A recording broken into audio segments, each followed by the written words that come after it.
It takes a commitment to fitness and changing eating habits to create a lifestyle change. Fort Wayne's smallest winner is changing lives in our community. Good evening and welcome to Fort Wayne's Smallest Winner. I am Kent Horman, and over the next 30 minutes we'll be discussing Fort Wayne's Smallest Winner here in the community and how it is helping local people improve the quality of their lives. 3 years ago, an outstanding program began where 25 people free of charge could enroll in this program to try to make themselves healthier and feel better about their quality of life, a combination of inspiration, determination, and perspiration. I'm joined by the co-founder of Fort Wayne's Smallest Winner, Rick Walters. And Rick, we go back a number of years as far as you being a personal trainer, and you've been committed to, I think, improving the fitness of Fort Wayne for a long time. But talk about how you came up with the concept of the Smallest Winner. Well, fitness is still my passion. It's my degree, but it's not how I make a living anymore. But I've stayed in touch with fitness and so forth by promoting the bodybuilding show here in town, and I've continued with that.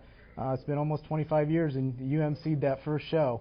But my wife and I were sitting around watching The Biggest Loser, and I became so inspired by not so much what the trainers did, but the effect they had on people's lives. And I looked over at her and I said, you know, I want to do that. She looked back and said, do it. So my next time through Spies, I stopped and to Tom and Becky, the trainers there, and I said, I have an idea for a weight loss contest. What do you guys think? They jumped on board and said the same thing, do it.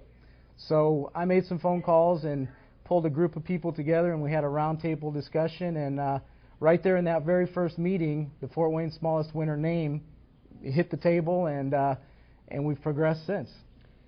What are the long-lasting effects on the contestants? Because people watching this program that say, well, I might want to get involved with that in years to come. But it's not easy, number one. And then number two, it's a 15-week program. I'm sure they achieve remarkable results, but then you have to think long-term.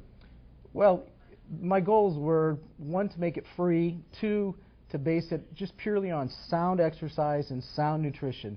No gimmicks, no fads. I wanted to erase the myth that a lot of television and so forth have portrayed to sell products. So the long-term effects are basically the quality of your life is going to improve. The length of your life is probably going to grow. But it was not just to help these 25 people that we brought to the program, but I knew there would be a ripple effect from their families, their co-workers, their friends. So it's rippled out so much farther than just 25 people, and that's always been my goal. I think clearly fitness can become contagious. And you talk about that this has been your life. I know that you were very active in bodybuilding, but it's a complete package as far as fitness and nutrition. And it's amazing what people can do when they just exercise a little bit and then also when they watch what they eat. Yeah, it's not only the physical appearance that jumps out in what people see, but they change mentally. Their spirituality. They become a better person. They grow a self-confidence. The outside appearance is just what your first impression, but we change these people from the inside out. I know the first 2 years have had absolutely sensational results. How's year number 3 going? Year number 3 is exceeding year 1 and 2. Year 1, at the end of the program, my goal was for them to have lost 40 pounds, and they fell slightly short. It was 36 pounds. Season 2, we just made it over the 40-pound mark, and Season 3, I've upped the ante, and we're shooting for 45 pounds. And with week 4's weigh-in tonight, we are ahead of both previous seasons. So I don't know. The program has gotten better. We have better experts helping out, and we've learned through their trials and tribulations how we can help them more. I'm sure that over the course of 15 weeks, this is an incredible challenge.